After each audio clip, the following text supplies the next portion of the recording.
할렐루야 새빛교회에 오신 여러분들을 주님의 이름으로 축복하고 환영합니다.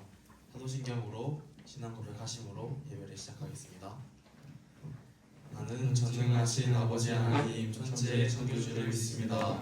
나는 그의 유일하신 아들 우리 주 예수 그리스도를 믿습니다. 그는 성령으로 잉태되어 동정녀 마리아에게서 나시고 본디오 빌라도에게 고난을 받아 십자가에 못 박혀 죽으시고 장사된 지 4일 만에 죽은 자 가운데서 다시 살아나셨으며 하늘에 오르시어 전능하신 아버지 하나님 우편에 앉아 계시다가 거기로부터 살아있는 자와 죽은 자를 심판하러 오십니다. 나는 성령을 믿으며 거룩한 공교회와 성도의 교제와 죄를 용서받는 것과 몸의 부활과 영생을 믿습니다. 아멘.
주신 감사해요.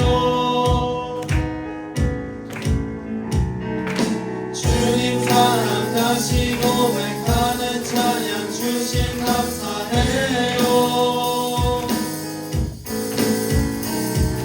주님 사랑 다시 고백하는 새날 주신 감사해요.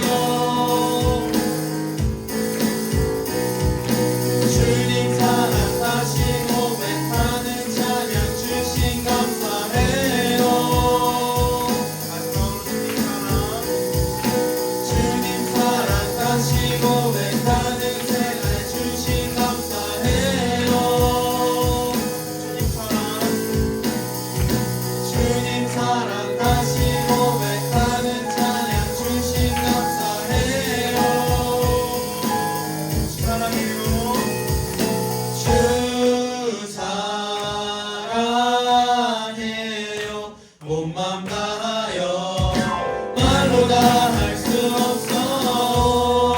주 사랑해요. 찬양 받아 주소서. 주 사랑해요. 온 맘 다하여 말로 다 할 수 없어. 주 사랑해요. 찬양 받아 주소서. 주 사랑해요. 온 맘 다하여 말로 다 할 수 없어. 주 사랑해요. 찬양 받아 주소서. 네. 이번에도 다 함께 신나게 박수 치면서 찬양하시겠습니다.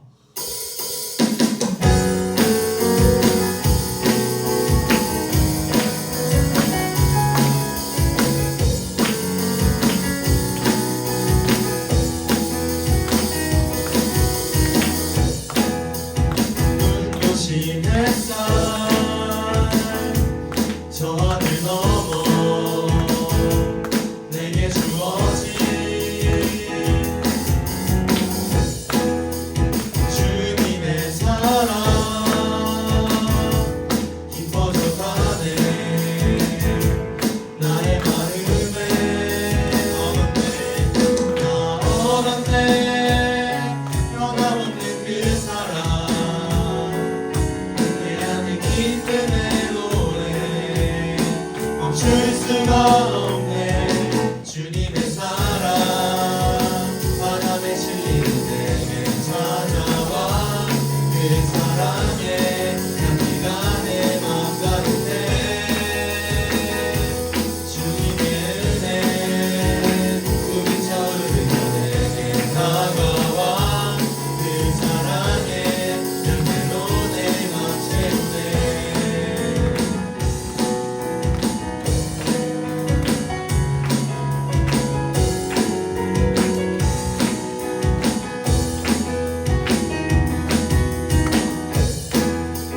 눈부신 햇살 저 하늘 넘어 내게 주어진 주님의 사랑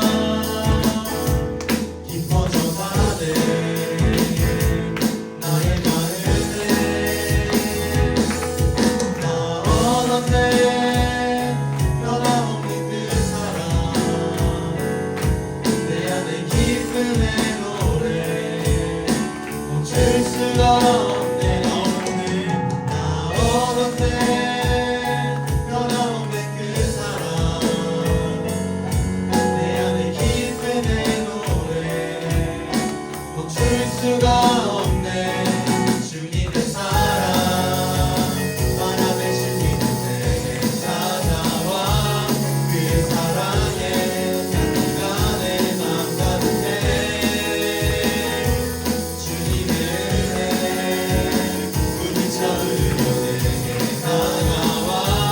그 사랑에 향기로 내 맘 채우네. 주님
당신은 시간을 뚫고 이 땅 가운데 오셨네.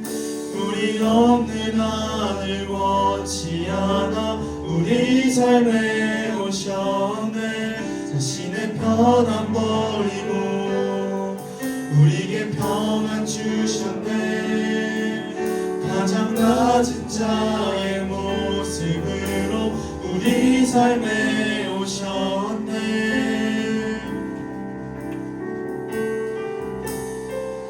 하나님 우리와 영원히 함께 하시네. 흠없는 우리에게 그 나라 보여주시네. 연약한 자들의 친구가 되어주시고 힘없는 우리의 인생을 위로하시네.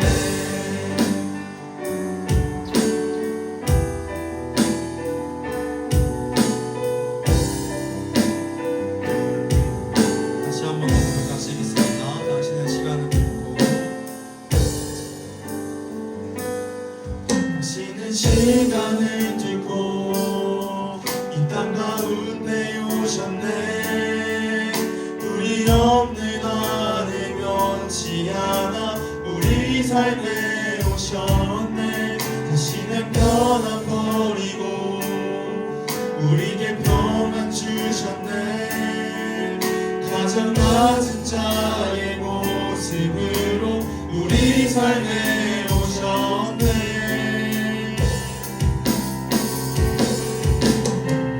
하나님 우리와 영원히 함께 하시네. 꿈없는 우리에게 그 나라 보여주시네. 연약한 자들의 친구가 되어주시고 힘없는 우리의 인생을 위로하시네.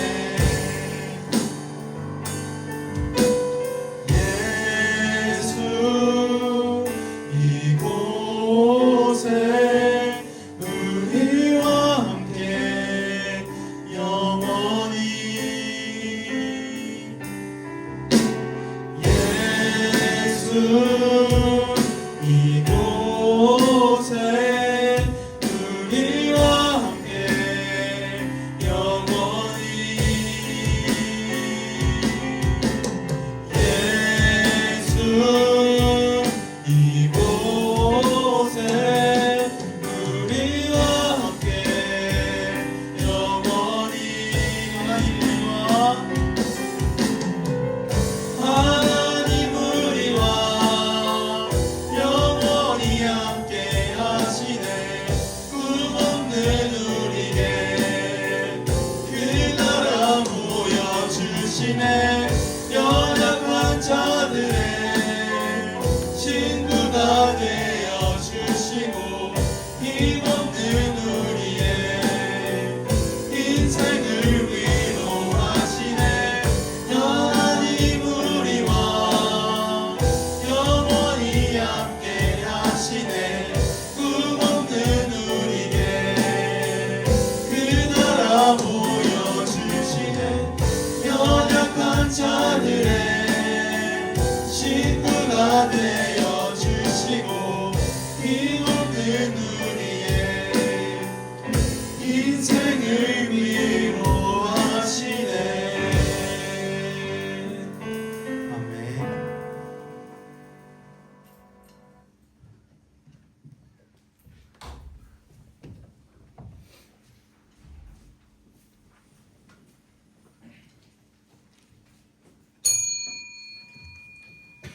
다 함께 묵도하심으로 2025년 10월 29일 주일 예배를 하나님 앞에 올려드리겠습니다.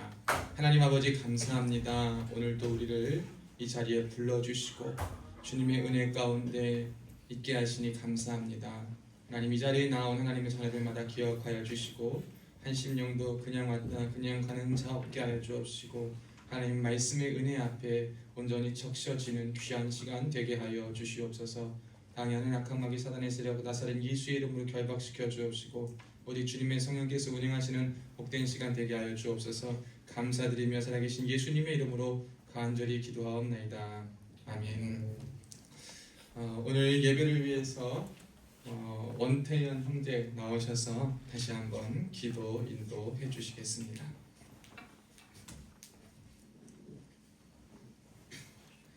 기도하겠습니다. 하나님 아버지, 오늘 이 시간 우리가 주님의 성전에 모여 예배하게 하심에 감사드립니다. 주님, 날씨가 추워지고 있습니다. 이 추운 날씨에도 이 자리에 나온 장병들과 성도들을 축복하여 주시고 그들의 건강 또한 지켜주시옵소서. 주님, 나의 죄를 고백합니다. 지난 한 주간 살아오며 지은 수많은 죄들을 주님 앞에 회개합니다.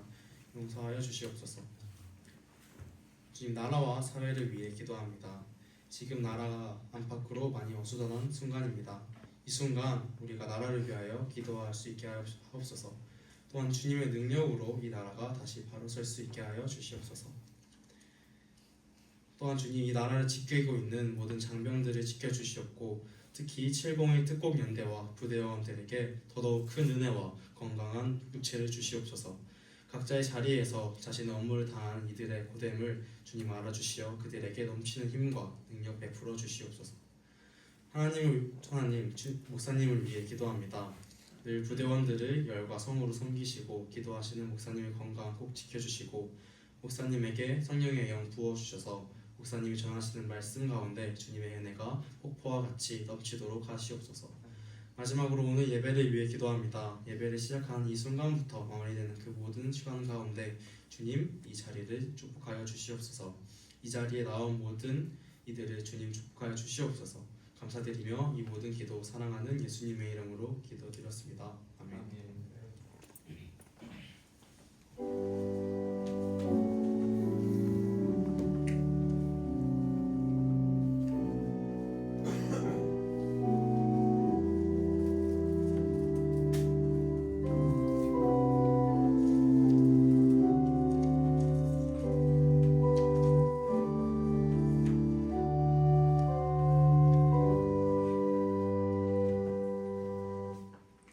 오늘 함께 나누신 하나님의 말씀은 우리 구약성경 출애굽기입니다. 맨 처음 창세기 뒤 바로 출애굽기입니다. 출애굽기 16장 13절로 우리 16절 먼저 그냥 합독하겠습니다. 출애굽기 16장 13절로 16절 제가 가진 성경으로 구약 106페이지에 있습니다.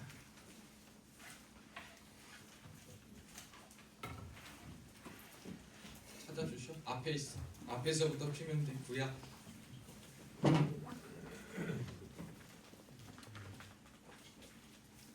정훈아 왔구나 드디어. 우리 성민이랑 잘 왔어. 명진이는 어딨어? 아 왔구나. 와 앉아 있구나. 멀리서 찾았어. 다 찾았습니까? 엄진호 찾았어? 네.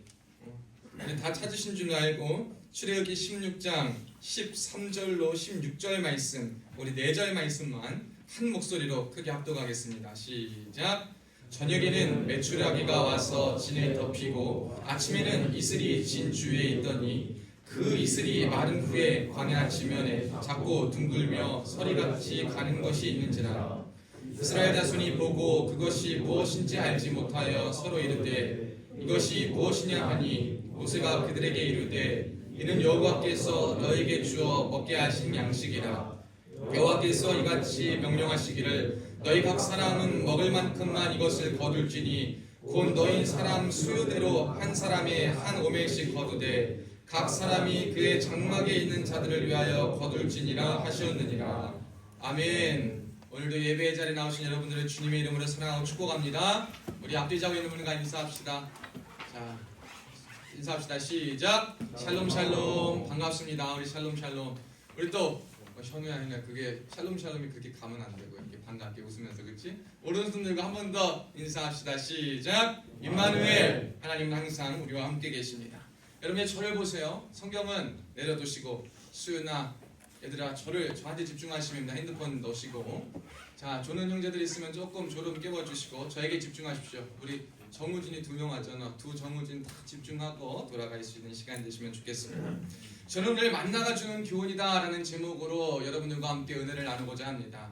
제가 어제 이제 찬양팀하고 이것저것 준비하고 오늘 우수 출석자 시상이 있어서 주중에 여러분한테 대상자들 메뉴 종합을 받았잖아요. 그래서 그 메뉴를 가지고 이제 중국 이제 근문에 가가지고 미리 주문하고 결제하고 있다가 찾아만 오려고 갔어요. 이제 다 챙겨가지고 메뉴 정한 거 다 챙겨가지고 갔습니다. 근데 이제 중국집에 도착해서 막 탕수육 뭐 시키고 주문하는데 그 메뉴 적었다고 생각한 종이가 없는 거예요. 그래서 이거 차이 있나 보다. 차이 가가지고 다시 한번 살펴보고 이렇게 봤더니 차이도 없는 거예요. 그래가지고 메뉴를 3개로 통일하긴 했는데 개수가 생각이 하나도 안 나는 거예요. 이게 몇 개인지. 그래서 사장님한테 사장님 제가 이거 메뉴 적은 거를 부대에 두고 온 것 같다고 챙겨온다고 지금 챙겨왔는데 얼마나 당황했는지 몰라요. 당황해가지고 제가 다시 부대를 와가지고 그거를 챙겨가지고 다시 가가지고 주문하고 결제를 했어요. 저는요 그게 당연히 챙겼을 거라고 가기 전에도 그거 꼭 주문해야 된다고 굳이 종이에 적은 걸 다 찢어가지고 챙겨가지고 가져갔다고 하는데 보니까 이 책상 위에 사무실 제 목양실 책상 위에 그대로 두고 갔던 거예요. 저는 당연히 거감이 있을 거라고 생각한 것이 있지 않으니까 필요한 것, 그 주문을 하기 위해 여러분의 내역서, 그 여러분이 주문한 메뉴들이 필요한데 그게 그 순간에 그 현장에 없으니까 얼마나 당황스러운지 몰랐어요. 우리가 살다 보면 이러한 경험들 다들 하실 것 같아요. 저만 하는 게 아니라 여러분들도 이런 당황스러운 경험들을 종종 하실 거라고 생각이 됩니다. 예수님께서 이 땅 가운데 오셔서 기적을 많이 베푸셨는데 그 기적을 많이 베푸신 가운데에서도 첫 번째 베푸신 기적이 뭐냐면 이 가장 당황할 만한 사건 가운데 베푸신 기적이었습니다. 제가 예를 들어 설명을 해드리자면 뭐였냐면 가나이주 혼인잔치가 있었습니다. 결혼식을 우리가 지금 가도 여러분 결혼식에 갈 때 다 청첩장 돌리고 준비한 예상인은 다 해가지고 음식 명수에 맞게 답례품부터 음식을 다 준비해 놓는데 이게 뭔가 잘못돼가지고 사람이 갑자기 예상하지 못할 정도로 많이 왔거나 어쩌면 그 주문, 그 준비한 사람의 실수로 메뉴들이 누락돼가지고 축하하러 온 사람들이 그냥 왔다라고 그냥 갔다라고 생각해보세요. 얼마나 이거 당황스러운 순간이겠습니까? 지금 우리가 결혼식을 만약에 행사를 한다 그래도 그러한 일은 굉장히 당혹스러운 순간인데 당시에 가나의 혼인잔치가 있었는데 예수님이 그 당시에 계셨습니다. 근데 그 당시에 제일 귀하게 여겼던 잔치에 빠질 수 없었던 포도주가 부족해 버린 거예요. 많은 사람들이 너무 포도주를 많이 먹고 하다 보니까 그 포도주가 부족해 버리기 시작합니다. 그래서 그 주인과 그 하인들이 어떻게 해야 될까 발을 동동 구르고 있다가 예수님께서 그 하인에게 명하여 이르시되 너는 그 포도주가 담겨있던 항아리에 물을 길러와서 담아라 라고 명령을 하셨어요. 말씀을 하셔가지고 이게 뭔 말인가 저게 뭔 소리야 할 텐데 다행히 그 하인이 그 예수님의 말씀을 듣고 물을 길러다가 포도주가 담겨져 있던 항아리에 물을 그 빈 항아리에 물을 붓기 시작합니다. 그러고 나서 어떤 일이 일어났냐면 그 물이 포도주로 변하는 사건이 일어났습니다. 그래서 잔치에 있던 사람들이 그 포도주를 먹고 하는 소리가 뭐냐면 야 사람들이 처음에 잔치를 대기하면 좋은 음식을 좋은 것을 딱 처음에 내줘가지고 가면 갈수록 이제 취하고 막 이런 무뎌지니까 아무거나 먹여도 돼서 처음에 귀한 것 주고 마지막에 그냥 그냥 막 줄 수 있는 걸 주는데 너네는 어째 처음에는 그냥 그런 걸 내주더니 갈수록 더 좋은 걸 내주냐 이러한 평을 받았습니다. 그 사람들이요 얼마나 당황했을까 몰라요. 그런데 그 가난한 혼인잔치를 준비한 당사자들의 그 당시 상황과 환경 속에 우리 예수님께서 그곳에 계셨고 예수님께서 계심과 동시에 그 예수님의 말씀을 부족함을 채워넣는 수단에 순종하였을 때에 그들의 당황함이 변하여서 기적과 체험으로 변하는 사건이 있었음을 우리는 성경을 통해 알 수가 있습니다. 저와 여러분도 마찬가지로 인생에 당황스럽고 굉장히 불만족스럽고 부족하고 어떻게 불평도 많고 어떻게 해야 될까라는 당황스러운 순간들이 펼쳐질 겁니다. 그럴 때가 분명 있어요. 그럴 때 우리는 어떻게 해야 될 것인가 라는 것을 저는 오늘 말씀을 통해서 은혜를 나누고자 합니다. 오늘 이스라엘 백성들은요 이스라엘의 이제 광야에서 430년간 종살이를 애굽에서 하다가 이집트에서 종살이를 하다가 이제 막 홍해라는 그 바다를 건너서 하나님의 기적으로 건너가지고 약속의 땅으로 향하는 과정 가운데 있습니다. 불과 이제 한 달밖에 안 됐어요. 홍해를 건넌 지 한 달 정도밖에 안 된 시점이었습니다. 그 시점에서 이 오늘 본문 출애굽기 16장 전에 15장 하반전에 22절부터 26절에 보면 한 가지 벌써 사건이 있었어요. 15장 출애굽기 15장 22절에 모세가 홍해에서 이스라엘을 인도하며 그들이 나와서 수르 광야로 들어가서 거기서 사흘 길을 걸었으나 물을 얻지 못하였다. 그 사람들이 이제 애굽에서 나와서 하나님의 인도를 통하여서 자신들이 약속하신 그 각 곳으로 갈 때에 그래도 가야 할 기간 동안에 먹어야 할 식량과 물들을 챙겼을 겁니다. 짐들과 여러 가지를 챙겨가지고 물과 음식과 모든 것들을 필요한 것들을 다 챙겨서 갔을 거예요. 근데 그 가는 길에 한 3일 길을 지나다 보니까 뭐가 되냐면 이제 먹을 물이 다 떨어져 버린 거예요.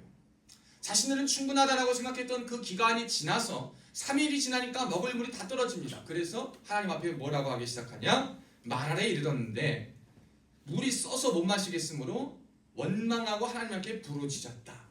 하나님은 그렇게 하나님 앞에 부르짖고 원망했습니다. 그때 하나님은 어떻게 반응하셨냐면 26절에 너희는 너희 하나님 여호와의 말을 듣고 순종하라. 그러면 내가 너희를 치료하겠다 라고 말씀하십니다. 굉장히 이상한 듯한 답변을 하세요. 아니 물을 주시고 하면 될 거를 왜 하나님 치료하신다?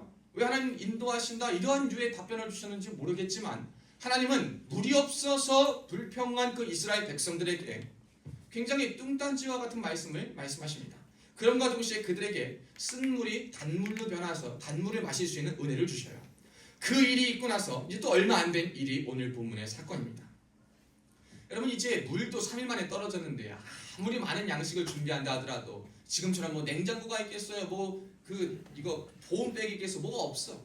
그러니까 가다가 상하기는 십상이고 그 정도 양을 계산해서 왔을 거예요. 최대 맥스치로 보관할 수 있는 양을 측정해서 왔을 거예요. 근데 가다 보니까 이제 그것도 다 떨어져 가는 거예요. 한 달이 지나다 보니까 다 떨어져 갑니다. 그때 이제 하나님께 또 불평하기 시작해요. 하나님, 왜 저희에게 이렇게 굶게 하십니까?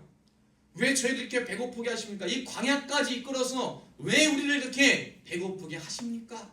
라고 하나님 앞에 원망하기 시작합니다. 여러분 사람이 밑바닥을 보일 때가 언제냐면요, 미천이 다 드러날 때. 사람이 이제 미천이 드러나면요, 거기서부터는 이제 본색이 드러나기 시작하는 거예요. 이스라엘 백성들에게도요, 미천이 다 드러나기 시작하는 거예요. 자신들이 먹고 살 만한 준비했던 양식들, 자기들이 생각하기에 괜찮은 것들이 다 떨어지기 시작하니까 하나님을 따라왔다라고 말하고 하나님이 인도하셨다라고 말은 했고 하나님 앞에 찬양은 했지만 그들이 생각했던 그들의 준비했던 양식과 모든 것이 다 떨어지지 않고 그들의 믿음의 현주소와 밑바닥, 미천이 드러나기 시작합니다. 그것은 뭐냐? 먹을 거가 고갈되면 하나님의 인도하심에 대한 불평이 시작된다는 거예요. 근데 여러분 이거 어쩌면 당연한 말이에요. 여러분 배고프면 짜증나는 거 당연하죠. 배고프면 먹을 거 찾고 싶습니다. 목마르면 물을 마시고 싶어요. 피곤하면 졸립니다. 자고 싶습니다. 그리고 힘들면 쉬고 싶어요. 이런 인생의 당연한 생리적 반응에 따른 결과임에도 불구하고 오늘 왜 이렇게 성경에 기록되고 하나님께서는 만나를 주실 만큼의 약속을 주셨냐라고 한다면 이들이 하나님의 인도하심을 잘 몰랐기 때문이에요. 사람들이요 되게 하나님의 인도하심을요 사건을 통해서 보기를 원해요. 그 사건이 특별히 기적적인 어떤 사건을 통해서 하나님의 인도하심을 경험하길 원합니다.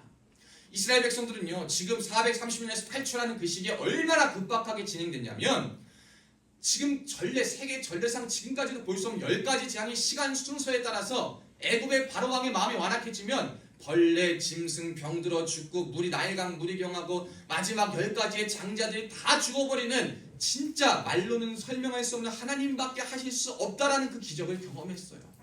그 경험을 했고 뿐만 아니라 그 경험을 기적적인 경험을 한 다음에 탈출을 해서 애굽을 나오겠다라고 할 때에도 홍해가 그를 가로막고 있었고 그 뒤에는 애굽 백성들이 다시 한번 마음을 돌이켜서 그들을 죽이려고 쫓아오는 그 순간이 있었습니다.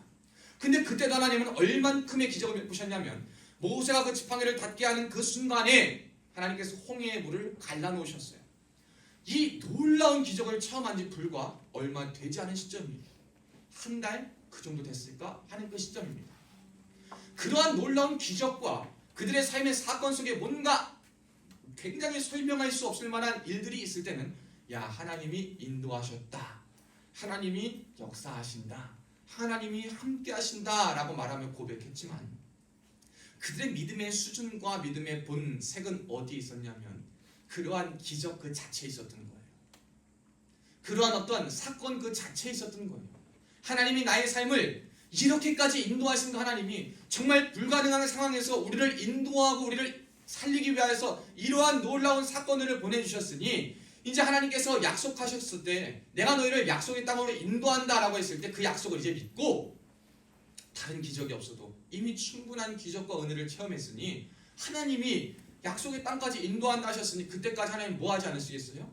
버리지 않으실 것이고 굶기지 않으실 것이고 그냥 두지 않으실 거라는 인도하심을 진짜로 알았더라면 그 믿음과 확신이 그들에게 있어야만 했던 거예요. 근데 그들에게 하나님의 인도하심이란 뭐냐면 기적적 체험과 순간, 위기의 순간을 모면하는 그것만이 그들에게는 기적이었고 그것만이 하나님의 인도하심으로 여겨졌던 거예요. 그러니까 평상시를 살아갈 때에 하나님의 약속의 말씀을 듣고 나아갈 때에 그들은 하나님 앞에 영광을 돌리지 못했던 거예요. 고린도 후서 1장 20절에 보면 이런 말씀이 있습니다. 하나님의 약속은 얼마든지 그리스도 안에서 예가 되니 그런즉 그로 말미암아 우리가 아멘하여 하나님께 영광을 돌리게 되느니라. 이 말씀은 뭐냐면 하나님의 약속은 얼마든지 예수 안에서 이루어질 것이고 확신 있게 이루어질 것이기 때문에 우리는 아멘만 하면 된다는 거예요. 아멘은 뭐냐면 믿습니다. 내가 주님의 그 약속과 말씀을 믿습니다. 이 믿겠다는 고백만 내가 있고 그 믿음을 따라가면 되는데 그들에게는 사건을 해결해 준 것만 믿었던 거예요. 사건을 왜 해결해 주셨나를 봤던 것이 아니라 사건을 해결해 주셔서 뭘 하시기 위함을 본 것이 아니라 그 사건만 본 거예요. 그러니까 사건이 지나서 힘든 광야길을 걸어갈 때 하나님이 그들을 시험하기 시작하신 거예요. 그래, 니들이 이제 준비해 놓은 것을 다 끝날 그 시점에 니들이 그것 때문에 지금까지 불평 안 하고 있나 한번 보셨는데 정말 그들이 불평 안 했던 이유는 뭐냐면 먹을 게 있었기 때문에 그들의 생계가 유지될 수, 그들이 준비한 어떠한 것에 따라 유지될 수 있었기 때문이었던 거예요. 사랑하는 여러분, 저는요 저와 여러분에게 하나님의 인도하심이 바로 깨달아지고 바로 믿어지고 바로 따라갈 수 있는 은혜가 있기를 주님의 이름으로 축복합니다. 여러분께서 하나님께서 여러분을 인도하실 때에는 처음에는 어떠한 기적과 같은 순간들 그리고 처음뿐만 아니라 살면서 정말 말도 안 되고 해결할 수 없는 일들을 하나님이 기적과 같이 우리에게 체험시켜주는 사건들이 분명 있을 겁니다. 이것을 부인하면 그것은 잘못된 것이고 그것은 너무나도 귀한 하나님의 역사임을 맞습니다. 정말 하나님만이 하실 수 있는 정말 하나님 아니고서는 말할 수 없는 그러한 사건들이 저와 여러분의 삶에 분명히 펼쳐질 때가 있어요. 그런데 잘 생각해 보세요. 여러분 요즘 한번 이렇게 생각을 해봅시다. 그 캄보디아 요즘 이야기 많이 나오잖아요. 사람들이 왜 거길 많이 갈까요? 물론 그 사람들을 속여서 간 나쁜 놈들은 진짜 처벌받아야 될 나쁜 놈들 맞아요. 근데 그것 말고 많이 이거다 얘기했음에도 불구하고 뉴스를 보고 기사를 보니까 굉장히 허무맹랑한 취업 공고가 떴더라고요. 한국 돈으로 1,000만 원 이상 벌게 해주겠다. 호텔에서 쉬면서 뭐 하게 해주겠다. 그런 거 있으면 자기 사랑하는 사람들이고 친척들이고 아끼는 사람인데 왜 당신들한테 그걸 공포하겠어요? 그렇죠? 절대 안 그래. 그러한 지식과 지역 분별력이 왜 없어지냐? 바보 같아서? 아니에요. 뭐 때문에 없어지냐면 어떤 것을 쉽게 얻기 위한 일확천금과 같은 중독, 남들이 이렇게 편하고 쉽게 벌 것 같은 그러한 사건, 그러한 것에 빠지기 때문인 거예요. 한번 뭐 한탕 해보자. 남들이 그래서 코인 하니까 돈 벌던데 나도 이러한 것으로 돈 한번 벌어보자. 이 기회 내가 준 것 아니냐? 정말 좋은 기회 아니냐? 그러한 기회에 중독적으로 빠지다 보니까 그런 데 자꾸 가버리는 거예요. 요즘 많은 사람들이 그래서 중독에서 벗어나지 못하고 다른 삶을 살기보다는 주식이나 어떠한 한탕주의에 빠져가지고 중독해서 한번 크게 벌어가지고 인생을 그냥 거기다 다 그냥 할애하기를 그게 내 인생을 책임져 주기를 바라는 삶을 살아가길 원합니다. 그러나 여러분 하나님께서 하나님의 백성에게 원하는 삶은 그러한 삶이 아니심을 오늘 말씀을 통해 아시기를 주님의 이름으로 축복합니다. 그렇게 먹을 것 때문에 불평하는 자들에게 하나님이 무엇을 주셨냐면 약속하셨냐면 그 불평을 들으시고 내가 이제 아침과 저녁마다 너네한테 먹을 걸 줄 건데 아침에는 뭘 주냐? 만나를 줄 거다. 이 만나는 과자 같은 건데 그걸 쪄먹기도 하고 삶아 먹을 수도 있는 겁니다. 그 만나를 줄 것이고 저녁에는 고기, 메추라기를 줄 것이다. 그 새인데 그걸 잡아먹던 놈께서 그 단백질을 섭취해서 고기를 줄 것이다. 그런데 놀랍게 보니까 오늘 본문 13절에 저녁에는 메추라기가 와서 진에 덮이고 아침에는 이슬이 진 주에 있더니 그 주변에 가늘고 둥글며 서리 같은 그 만나가 거기 있다. 성경은 말하고 있어요. 하나님이 그 음성을 듣고 내가 너에게 이것을 주겠다 라고 약속하실 때 하나님 그걸 분명히 주십니다. 근데 우리 하나님이 왜 저와 여러분에게 또 한 번 그것을 매일 주시겠다라고 말하느냐? 가만 생각해 보세요. 하나님 차원에서도 효율적이지 않을까요? 우리 차원에서도 효율적이지 않을까요? 이들이 저장할 수 있을 만한, 이들이 한 달 정도는 버텼으니까 한 달 정도분을 한 번 해주시면 하나님 차원에서도 귀찮지 않고 이들도 그냥 편하게 먹을 수 있었을 터인데 하나님은 왜 한 번 해주시지 않고 매일 이들에게 양식을 주시기를 원하셨는가 하는 것을 우리가 한번 생각해 봐야 돼요. 매일 왜 주셨는가? 하나님께서는요 저와 여러분에게 매일 주신 이유는 다른 게 아니에요. 하나님의 은혜가 우리에게 매일 필요하기 때문인 거예요. 여러분 이들이 갈 때 하나님의 인도하심을 경험했지만 그들이 가진 음식과 어떠한 가진 것들을 의지하여 가다 보니 그것이 고갈되니까 결국에 하나님이 그들에게 역사하신 사건과 인도하심을 보지 못하고 불평하기 시작합니다. 하나님을 그걸 보시고 뭐라고 말씀하시냐면 그래 봐봐라. 니네가 저축해놓고 니네가 니네 삶을 이끌어놓고 니네가 아무리 기적적인 사건을 경험했어도 너네가 매일 하나님 앞에 나의 은혜를 경험하지 못하고 내 앞에서 매일 서지 않으면 너네가 저장해 놓은 어떠한 유효기간과 저장기간과 너의 식량 창고가 더 이상 채워지지 않으면 너희는 그 순간 나에게 원망하고 불평하는 그 일을 벌일 것이기 때문에 우린 너무나도 나약하잖아요. 여러분 우리는요 한번 기적 경험하고 기적적인 사건 체험하면 일평생 주님 안 버리겠다고 다짐할 것 같은 믿음으로 살아가는데 그런 사람 아무도 없더라고요. 심지어 그러한 사람일지라도 매일 하나님 앞에 기도하고 매일 하나님의 말씀 가운데 거하지 않으면 그가 겪었던 그 사건은 사건으로 전락해버리고 하나님의 뜻 안에서 역사를 이룸받지 못하는 일들을 보게 됩니다. 하나님께서는요 저와 여러분에게 매일 만나를 주시기를 원하십니다. 여러분이 40년의 그 광야 생활 활동한 하나님은 매일 만나를 주십니다. 그 매일 만나를 주신다는 것은 뭐냐면 우리에게 매일 하나님이 나에게 공급하신다라는 공급자 되신 하나님, 이끄시는 하나님에 대한 생각과 은혜를 가지고 살라라는 것입니다. 다른 것이 아니에요. 여러분이 다른 방법, 다른 것으로 하나님께 나아가는 것이 아니에요. 한 번에 하나님 앞에 뜨겁게 딱 어느 날 차가워졌다가 어느 날 하나님 앞에 절실히 나가고 하나님 앞에 크게 물질 드리고 시간 들였다가 뭐 방학하는 것처럼 신앙에는 방학이 있지 않습니다. 우리는 우리 인생의 주기와 삶의 환경에 따라서 신앙생활도 하길 원하는데요. 여러분 성경 어디에 봐도 신앙생활에 방학도 없다 그럽니다. 믿음에는 휴일도 없습니다. 믿음에는 쉬는 날도 없어요. 그런데 우리는 방학하니까 교회도 방학이 필요하다. 방학하니까 예배도 방학이 필요하다. 이럴 때는 이렇게가 저렇게 해도 된다. 여러분 그렇지 않습니다. 하나님은요 매일 우리에게 만나를 주시고 그들에게도 주셨고 우리에게도 매일 그 주시는 하나님의 은혜가 필요합니다. 동시에 하나님께서 여러분 만나를 주시는데 만나는 주시지만 여러분이 해야 될 몫이 있어요. 그게 뭐냐면 여러분이 거두는 거예요. 이왕 주실 거 그들의 앞에 그냥 다 주시면 좋겠으나 하나님은 그렇게 하지 않으셨습니다. 16절에 보면 여호와께서 이같이 명령하시기를 너희 각 사람은 먹을 만큼만 이것을 거두라.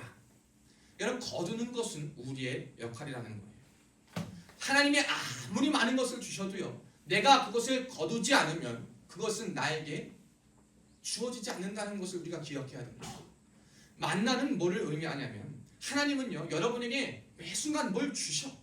말씀을 통해 주시든 사람을 통해 주시든 마음의 변화를 통해 주시든 울림을 통해 주시든 생각을 통해 주시든 뭘 주시길 원해. 말씀 앞에서 권한을 받습니다. 근데 그 주신 것을 내가 나의 것으로 거두지 않고 내가 나의 노력으로 받아들이지 않고 내 땀과 노력과 정성과 피가 들이지 않고서 거저 얻기를 원한다면 여러분 그것은 절대로 열매 맺을 수 없음을 우리가 기억해야 될 줄 믿습니다.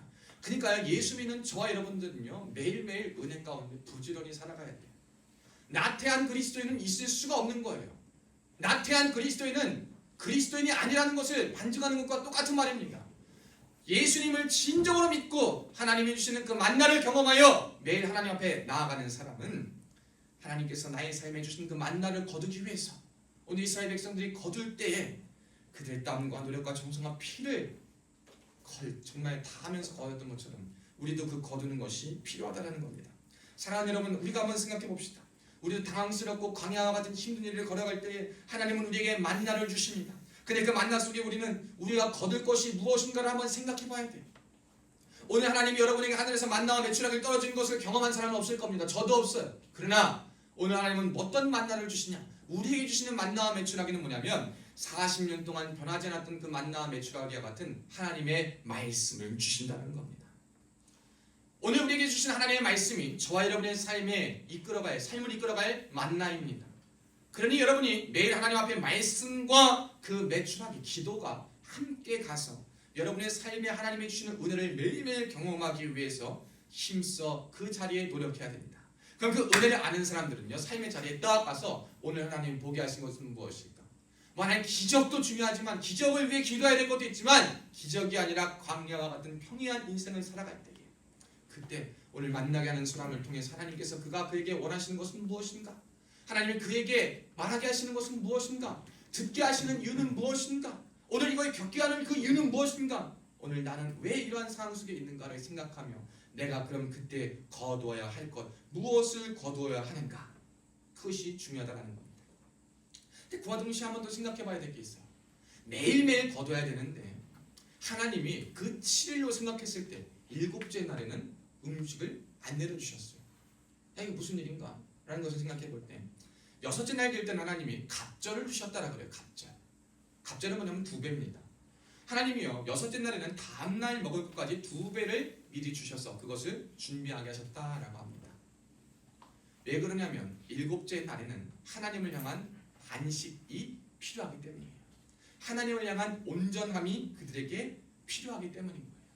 우리가 살아가면서 여러분 매일 만나를 먹고 매일 말씀과 기도를 중요하지만 이렇게 주일에 모여서 예배 드리는 것이 굉장히 중요한 이유가 뭐냐면 이것이 우리가 하나님 앞에 드리는 온전함이기 때문이에요. 이 7일 가운데 월화수목금 일하고 살아내느냐 바빠. 그러니까 새벽 예배 나오는 분도 있지 못 나오는 분도 있어. 예배를 하는 분도 있지 못하는 분도 있어. 그러나 토요일날 또 쉬기도 해야 돼. 근데 주일날은 와서 예배 드리고 하나님을 섬기고 하는 이유가 뭐예요? 이 하루만큼은 내가 하나님 앞에 온전함으로 남겨두겠다라는 거예요. 하나님도 그거를 원하시는 거예요. 이 7일 속의 마지막 날에는 그 거두는 거 하지 말고 니네 먹을 거 위해서 너네 필요를 위해서 그것을 위해 헛된 노력이나 하지 말고 내가 전날에 그것까지 다 줄 테니 너네 그거 전날에 주는 그것만 딱 받아가지고 다음날 먹어. 그날에는 오직 나를 기억하고 내 앞에 온전함을 남겨두어라 라고 말씀하시는 겁니다. 근데 우리가 꼭 삐대는 사람들이 있잖아요. 하나님이요 만나와 메추라기를 막 내려주실 때 어떤 사람은요 먹을 만치 하면 좋은데 한 오멜에 담으라고 2.2리터 정도 그 담으라고 했어요. 1인당. 근데 그걸 넘어가지고 보이는 대로 다 담은 거예요. 근데 그게 집에 와보니까 그런 사람이나 안 그런 사람이나 가보니까 양은 똑같이 남아있어. 하나님이요 필요에 따라 정해진 양만큼 주셔요. 뿐만 아니라 또 어떤 명령을 주시냐면 야 너네 다음날 먹을 거 남겨놓지 말고 그날에 내가 준 거 다 먹어! 이렇게 말씀하세요. 왜 그러냐면 우리 하나님 사랑이 많으셔서도 하지만 그 것 안에는 뭐가 있냐면 내가 너네 매일 먹일 거니까 내일 혹시 먹을 게 없을까? 염려하지 마. 걱정하지 마. 내가 너네를 그 약속의 땅으로 인도할 때까지 내가 너를 보호하고 인도한다 했으니 너네 내 말을 좀 믿어. 그 말의 증표가 뭐냐면 하나님이 매일 주실 것을 믿고 내일을 위해서 먹을 양식을 남겨두지 않는 거였어요. 그래서 그 먹을 양식을 다 먹고 해야 되는데 그 가운데 그럼에도 불구하고 불신하는 사람들은 그걸 남겨놨습니다. 그런데 20절에 보면 아침까지 남겨두지 말라 그런 남겨놓은 사람에게는 뭔 일이 생기냐? 덜은 아침까지 두었더니 벌레가 생기고 냄새가 났다. 냄새가 나고 벌레가 생긴 거예요.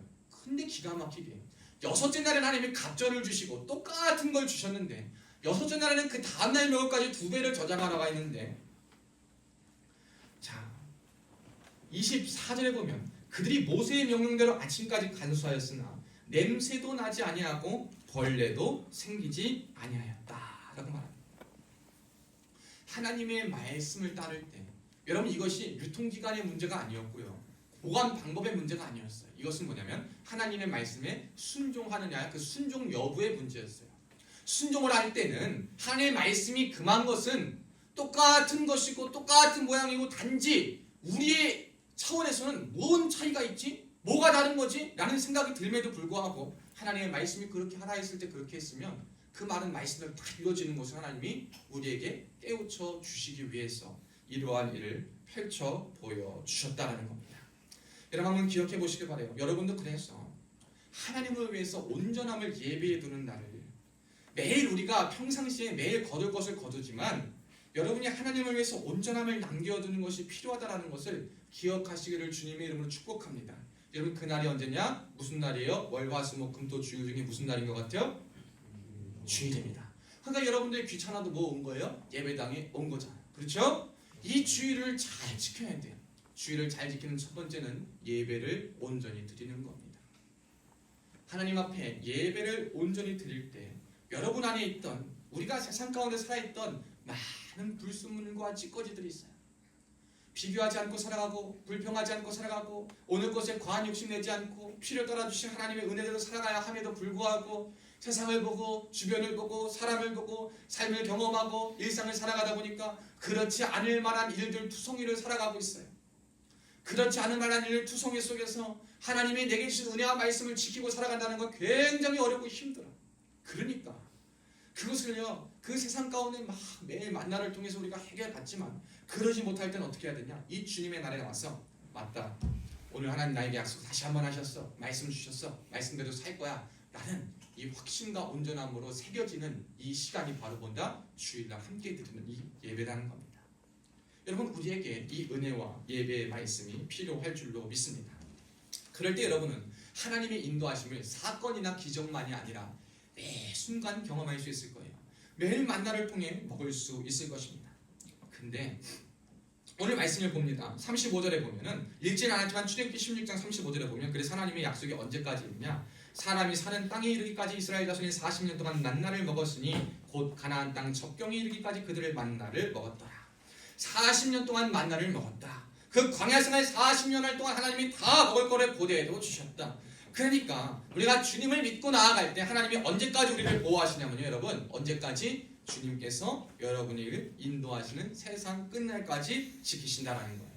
사명이 다하는 날까지 하나님은 여러분을 보호하시고 입히시고 먹을 겁니다. 근데 그 사명이 다하는 날이 도대체 언제냐? 우리가 이거 한번 생각해 봅시다. 요즘은요 은퇴라는 것이 많이 있죠. 다 정해져 있어요. 은퇴라는 것이 목회도 그렇고 사역도 그렇고 직업도 그렇고 다 은퇴 연한이 있습니다. 그러니까 우리도 이 직분도 신앙인도 은퇴할 때가 되면 사명 다 했다라고 생각하는데요. 여러분 절대 그렇지 않습니다. 믿음의 사명은요 언제 끝나냐? 여러분이 그리스도인의 사명은 언제 끝나냐? 여러분이 맡겨진 자리에서 있는 은퇴는 그 자리에 대한 부르심과 사명에 대한 끝인 거지. 여러분의 삶에 하나님의 인도하심과 역사하심이 끝났다가 아니야. 하나님 착각합니다. 뭔가 기한 맞춰서 뭔가 다 했으면 이제는 나 하나님의 뜻 따라 사명 감당 다 했다. 그러고 나서 내 마음대로 막 쉬려고 그래. 내 마음대로 하나님 인도하심 끝났다고 생각해. 그렇지 않습니다 여러분. 하나님의 인도하심과 사명은 언제 끝나냐면요 여러분의 생명이 다하는 날 끝나는 거예요. 오늘의 이스라엘 백성들에게는 40년이라는 광야 생활 동안 하나님 만나 매출하게 주신 그때 그 이후에는 끊어놓으셨지만 그 후에 왜 끊어놓으셨냐? 이제는 그들이 그 땅에서 지배하고 정복하며 다스리며 그들이 노력하며 할 수 있기 때문에 그만두신 거예요.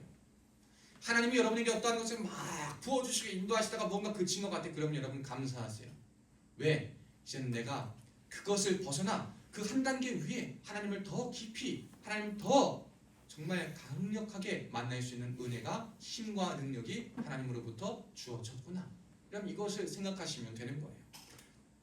여러분 은퇴할 생각하지 마시고 사명 언제 끝나나 하지 마시고 언제까지? 주님 오시는 그날까지 그 부르심 앞에 하나님의 인도를 받으며 순종할 수 있기를 축복합니다. 저는 마지막으로 궁금한 게 있어요. 그러면 우리가 이 시대에 이렇게 만나를 먹고 살아가고 하나님의 인도하심이 나타나요. 과거나 이런 경험을 뛰어넘는 하나님의 인도하심이 막 나타나. 근데 왜 어떤 사람은 하나님의 말씀과 명령을 지키는 것이 순종함이 그의 인생을 잘 사는 방법이고 유일하게 지켜나갈 수 있는 방법이 만나가 주는 교훈인데 왜 그리스도인들 중에 이러한 은혜를 경험하지 못하냐? 저도 안타까워요. 그럼 왜 그러냐는 걸 봤어요. 하나님의 말씀을 듣습니다. 예배를 합니다. 지켜요. 기도를 합니다. 근데 하나님의 약속의 말씀에 기록된 것을 누리지 못하는 사람들이 굉장히 많아요. 여러분이 쉽게 그냥 퍼센테이지로 얘기하면 한 5%에서 10% 정도는 하나님이 그 뒤에 무언가 예비하신 더 큰 작정하신 뜻이 있어서 그래요. 근데 나머지 90에서 95%는 뭐냐면 왜 그러냐면요. 말씀을 듣긴 들어. 읽기는 읽어요. 기도하기는 해. 그런데 순종하는 것도 있어. 그런데 그대로 하질 않아요. 여러분 그대로 하지 않으니까 그런 거예요. 우리는 이 한 가지 영역에서 이것만 하면 하나님께 응답받는다, 해결받는다 생각하지만 성경 말씀을 보면 그렇지 않아요. 딴 거 다 잘했어. 근데 내 실수에 대해서 용서도 받고 다 살아갈 힘과 능력을 얻었어. 근데 내가 잘못한 것에 사과하고 싶지 않아. 왜냐하면 내가 부끄럽고 싶진 않거든. 내가 부끄럽고 싶진 않아. 내가 사람들 앞에 망신 또 당하고 싶진 않아. 나 또 창피당하고 싶진 않아. 그러니까 내가 사과하고 내가 겪어야 될 일에 대해서는 그냥 넘어가. 기도하면 됐지. 하나님 알면 됐지. 용서해야 되는데 용서하지 못해. 다른 거 다 해서도 하나님이 용서하지 못하면 하늘에서 매이고 땅에서도 매이고 다 한다 그랬는데 용서하지 않아. 근데 하나님 응답 안 하신다 그래. 말씀 지켰는데 왜 해라 그래. 그만 내 용서했냐? 그러시는 거예요. 하나님 저 분하고 억울한 이거 어떻게 용서해? 내가 다른 건 다 용서해도 그건 용서 못해. 그럼 하나님은 너 그거 용서 못했잖아 라고 말씀하시는 거예요. 하나님 저 사랑을 많이 하길 원합니다. 사랑합니다. 근데 사랑하고 싶은 사람만 사랑받고 사랑을 줄 수 있는 사람만 사랑하길 원해. 마치 사랑의 총량 법칙이 있는 것처럼 하나님 제가 이만큼 하나님 저한테 사랑하라고 주셨다는 거 생각을 해가지고 이만큼 사랑하는 걸 이 사람한테 다 이만큼 쏟아보면 내가 사랑할 만큼 분량을 다 채웠다고 착각해. 여러분 사랑의 총량은 없어요. 그건 내가 정한 거지. 내가 신앙의 수준과 하나님 앞에 편하게 나가게 정한 거지. 총량은 없어요. 이 사람도 뜨겁게 사랑하고 저 사람도 뜨겁게 사랑하고 뜨겁게는 못한다면 사랑하고 그렇게 하는 것이 하나님 원하시는 거지. 그러지 못해요. 적용하지 못해. 또 기도한 건 기도한 거고 말씀 들은 거 말씀 들은 거고 저 사람이 체험한 건 체험한 건데 와 대단하다. 난 근데 그렇게 못해. 근데 그러고서는요 뭐라고 원해? 응답받기를 원하고 명령에 지켰다고 순종받기를 원해요. 여러분 이것은 온전함이 아닙니다. 이것은 하나님 기뻐하시는 게 아닙니다. 사랑하는 여러분, 저는 오늘 이 만나가 주는 교훈을 통해서 여러분 그대로 지키고 그대로 순종할 수 있는 은혜가 마지막에 있을 수 있기를 축복합니다. 그 과정에 보여줬잖아요. 내일 먹을까 남겨둔 거 하나님에 대한 불신이다. 다 썩어버리는 거예요. 하나님의 안식일은 또 거두지 말라 그랬어요. 근데 어떤 사람 보니까요. 자 27절에 보면 어떤 사람들이 거두러 나갔다가 얻지 못했다 그래요. 그래도 혹시 뭐라도 있지 않을까? 그래도 또 떨어지지 않을까? 갔더니 또 없는 거야. 그러지 말라. 주님 그렇게 말씀하시는 거예요. 그러지 마. 그냥 내가 말한 대로 제발 그대로 한번 지켜봐. 여러분 이 시대 가운데 만나가 주는 교훈은 바로 이겁니다. 우리가 살아가는 시대는 많은 경험과 지식과 사건들이 우리를 너무나도 똑똑하게 만들었어요. 우리의 귀를 너무나도 크게 만들고 우리의 머리와 우리의 가슴들을 너무나도 크게 만들고 여러 가지가 우리의 삶에 이끌 만한 것들을 많이 주어줬어요. 그러니까 하나님의 말씀을 그대로 순종하는 것이 과연 그럴까? 될까? 라는 생각을 많이 줘요. 제가 여러분 이 말씀만 하고 마칠게요. 제가 서울에 어떤 한 권사님을 만나는데 참 당황스러운 순간이 있었어요. 그게 뭐냐면 그 권사님 나한테 그러시는 거예요. 아는 이제 그 병원에 자꾸 가자 막 그러시는데 어떤 여자 의사 원장님이 있어요. 인천에 개인병원을 하시는데요. 근데 그분이요. 지금 한 50 가까이 되신다. 50 초반인가 되신 것 같아요. 재혼을 하셨는데 아이를 갖고 싶어 한다는 거예요. 그래서 그 권사님이 그랬대요. 자꾸 어떤 목사님은 하나님 하시면 한다고 아이 가질 수 있다고 막 그러는데 목사님 어떻게 50 넘어서 애를 가져요? 저한테 목사님 그건 아니지 않아요? 아무리 그래도 그러는 거예요. 저는 뭐라고 대답을 해야 될까요? 그럼 저는 뭐라고 대답을 해야 되는 거예요? 참 답은 알아요. 답은 뭐냐면 하나님이 하시면 됩니다는 맞아요. 근데 또 그 권사님 말하는 거 봐서는 뭐예요? 또 지금까지 보면 그 나이에 그렇게 아이를 갖는다는 건 쉽진 않아요. 근데 또 사라를 보면 또 불가능한 또 아니야. 참 난감하더라고요. 왜냐하면 그 권사님도 듣고 싶은 말이 있었어요. 목사님 아무리 그래도 그건 좀 틀린 것 같은 말을 듣고 싶었는데 제가 그 말은 못하고 권사님 물론 우리가 눈도 볼 때 그럴 수 있고 정말 가능성 없어 보이지만 하나님이 하시면 될 겁니다. 그러나 하나님이 하신다는 하나님 뜻이니까 내가 한다고 말한 대로 되는 게 아니라 하나님이 하실 뜻대로 되는 걸 우리가 믿읍시다 라고 말하고 마쳤습니다. 형 이것처럼 여러분 살다가 제가 이런 무섭게 예를 전했지만 여러분의 인생에도 이러한 사건들이 분명 있을 거예요. 근데 여러분 그때 우리가 뭘 기억해야 되냐면 그러한 위기와 당황스러운 그런 순간 속에 뭘 기억해야 되냐면 하나님의 약속의 말씀을 기억해야 돼요.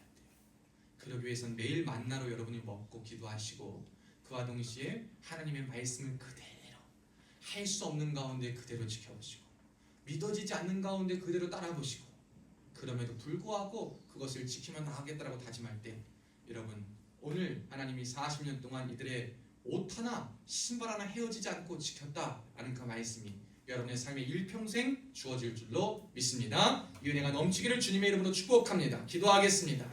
살아계신 하나님 아버지 감사합니다. 오늘도 우리를 주님의 전으로 불러주시옵고 주의 잔을 삼아주시니 감사합니다. 주님 우리 가운데 늘 함께하여 주옵시고 만나가 주는 교훈과 같이 하나님의 은혜와 믿음 생활하는 것을 어느 한때에 하나의 편하게 이것을 넘어서 매일 부지런히 우리의 삶의 자리를 지킴과 동시에 믿음을 지키고 말씀과 기도로 주신 만나를 먹어서 우리의 삶에 거둘 것을 거두게 하시고 또한 하나님 앞에 온전함을 드릴 수 있는 우리 되게 하여 주시옵소서.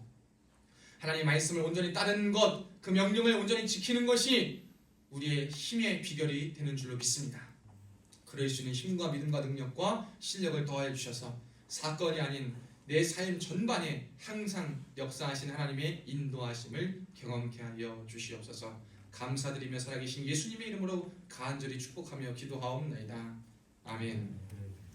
우리 광고 말씀하겠습니다. 여러분 날씨가 많이 추워지고 있습니다. 감기에 걸리지 않도록 조심하시길 바랍니다. 우리 예배 이후에 우수 출석자 점심 식사가 있습니다. 여러분 막 안타까운 친구들이 있어요. 근데 이 우수 출석자는 뭐냐면 7, 8, 9 주일에 12번이었는가 근데 9번 이상 출석한 사람들이 대상자예요. 그러니까 전입을 저 8월에 왔는데 어떻게 해요? 그 횟수가 다도 안 돼. 그건 이제 4분기 때 하면 되잖아요. 그렇죠? 4분기나 내년에 하면 됩니다. 그래서 이번 3분기 때 대상자는 누구냐면 여러분 제가 호명하는 친구들은 이따 예배 후에 다 찍고 그 자리에 계시면 돼요. 손지숙, 원태현 군종명, 박현주 자매와 함께한 첫 번째 팀은 주정현, 신혜준, 신현우, 민성진, 권현우, 권대웅, 배준희, 김태호, 홍지훈. 식당으로 가시면 됩니다. 식당에서 교제할 겁니다. 자기 이름 들었죠? 두 번째 팀 이평원, 황재현, 이평원 전도사님과 황재현 형제와 함께할 사람들은 남재현, 안재영, 박재형, 정우진, 정민재, 박주영, 한승우, 이동훈, 강지훈, 한지호. 이 사람들은 이 예배당 뒤편에 저 테이블 펴서 먹을 겁니다.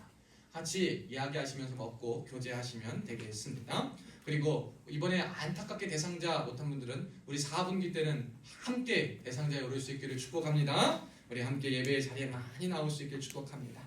다음 주 예배는 다음 주 화수목금 새벽 예배가 본교회에서 6시 반에 이루어집니다. 드려집니다. 예배 자리를 지키실 수 있고 함께 기도할 수 있기를 축복합니다. 수요 예배는 18시 50분에 진행됩니다. 식사하실 분들은 17시 50분까지 오시면 함께 식사하시고 함께 예배 드리고 돌아가시면 되겠습니다.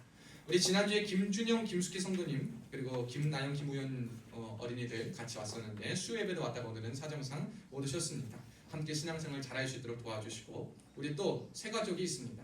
잠깐 자리에서 나와주시면 우리 김재건 형제이신데 우리 3대대 7절 때 이 중대장으로 새로 오셨습니다. 우리 박수로 함께 함께 주일에 이렇게 보일 수 있고 또 수요일날 오시면 보일 수 있으니까 많이 오시면 좋겠어요. 3대대 손 들어보셔. 오늘 3대대 많이 왔는데 3대대 자리 잘 지키셔. 그러니까 우리 정우진, 김수현 잘하고 있잖아, 그렇지? 네. 잘하고 계시고 주정현 오른팔 왼팔 다 끌고 오시는 거야, 알겠지? 그러니까 우리 1대대 홍지훈. 야, 너 전역하고 나면 1대대는 전멸이야 지금. 큰일 났어. 1대대를 위해서 기도합시다. 아멘, 아멘. 여러분 3대대, 저희 1대대, 2대대까지도 다 전도하는 것이요, 알겠지? 네, 우리 같이 함께 전도해서 예배 자리에 나오시길 축복합니다. 근데 우리 오늘 또 2대대 저기 정은이하고 상민이 같이 왔지? 그래가지고 너무 좋아, 너무 반갑고 매주 옵시다. 매주 봤으면 좋겠어, 같이 왔으면 좋겠습니다. 우리 부대원들 함께 예배할 수 있도록 복음을 전하는 우리가 되길 소망하며 부대 생활 중 도움이 필요하면 언제나 저에게 연락 주시면 제가 도울 수 있는 대로 돕겠습니다. 우리 봉헌 앞으로 해주시고요. 우리 자리에서 한번 일어나겠습니다. 일단 우리 자리에서 한번 일어나서 우리 길지만 한번 이렇게 따라해 봅시다. 매일의 만나를 먹으면서 하나님의 인도하심을 경험합시다. 매일 하나님과 동행합시다. 하나님을 위해서 온전한 시간, 온전한 마음, 온전한 날, 온전한 물질 바칩시다. 아멘. 여기 은혜가 있길 축복합니다. 우리 함께 박수 치며 야곱의 축복 고백하겠습니다. 주님의 자녀이신 여러분 한 분을 정말로 사랑하고 축복합니다. 주님의 사랑을 이미 받은 자들이십니다. 모든 축복하여서 너는 당장 너머로 뻗은 나무 가지에 푸른 열매처럼 귀한 축복 하나님의 귀한 축복이 삶에 가득히 넘쳐날 거야. 너는 시련이 와도 어떤 시련이 와도 이겨내 가만 서 있어. 하나님께서 우리의 강한 팔이 되어주십니다. 전능하신 하나님께서 너와 언제나 함께 하시니 너는 하나님의 사랑, 아름다운 하나님의 사랑. 나는 널 위해 기도하며 내 길을 축복할 거야. 너는 하나님의 선물, 사랑스러운 하나님의 열매, 주의 품에 꽃 피운 나무가 되어줘.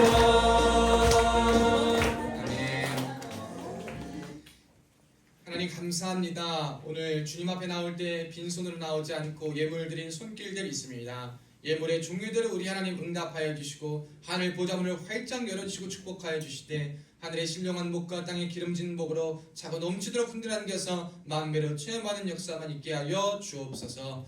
이제는 우리 주 예수 그리스도의 은혜와 하나님 아버지의 극진하신 사랑과 성령님의 감동 감화 요리 같은 충만하신 은혜가 오늘 말씀을 듣고 만나가 주는 교훈을 통하여서 우리에게도 매일의 은혜와 만나가 필요함을 기억하며 말씀과 기도로 우리의 삶을 지탱해 나가며 하나님의 말씀을 순종하고 따르는 것이 우리의 가장 최우선 사명임을 기억하며 정말로 복된 인생 살기로 다짐하는 하나님의 인도하심을 매일 경험하며 살기로 다짐하는 사랑하는 성도들 머리머리 위에 지금으로부터 영원토록 함께 있을지어다. 아멘.